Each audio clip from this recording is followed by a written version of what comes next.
नमस्कार, आइए जानते हैं पहली पंचवर्षीय योजना के बाद दूसरी पंचवर्षीय योजना का कार्यकाल क्या था, उसका उद्देश्य क्या था और हमें क्या प्राप्ति हुई। आइए देखते हैं। तो दूसरी पंचवर्षीय योजना 1 अप्रैल 1956 से 1961, 1 अप्रैल 1956 से 1961। उसका उद्देश्य क्या था? उद्देश्य था समाजवादी। क्या था? समाजवादी। मॉडल कौन सा था? मॉडल बहुत इंपॉर्टेंट पूछता है। तो प्रशांत चंद्र महानोविस, प्रशांत चंद्र महानोविस मतलब पीसी महानोविस।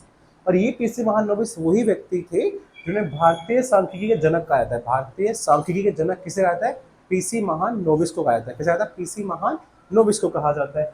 अगर प्राथमिकता हमने क्या रखी? प्राथमिकता में देखते हैं तीव्र उद्योगीकरण। तीव्र उद्योगीकरण हमने प्राथमिकता रखी। और उसकी स्थापना कब हुई? 1956 में। 1956 में हमने उद्योगीकरण की स्थापना करी। दूसरा हमारा उद्देश्य क्या, पर्पस क्या था? कि भारी और आधारभूत शिला रखेंगे। क्या रखेंगे? भारी और आधारभूत शिला रखेंगे। आइए जानते हैं हमने उपलब्धि क्या रखी। क्या हमें उपलब्धि क्या प्राप्त? दूसरी पंचवर्षीय योजना से हमें उपलब्धि क्या प्राप्त हुई? उपलब्धि थी आयरन एंड स्टील।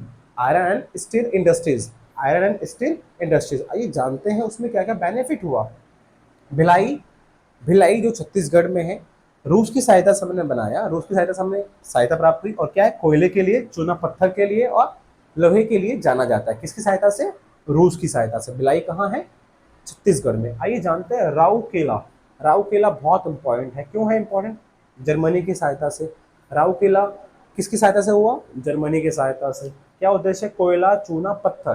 कोयला, चूना, पत्थर और लोहा। ये बहुत इंपॉर्टेंट है। आइए जानते हैं दुर्गापुर, बहुत इंपॉर्टेंट है। तो दुर्गापुर कहाँ है? दुर्गापुर पश्चिम बंगाल में है। पश्चिम बंगाल में आपने पता है दामोदर नदी, दामोदर नदी के पास है ये।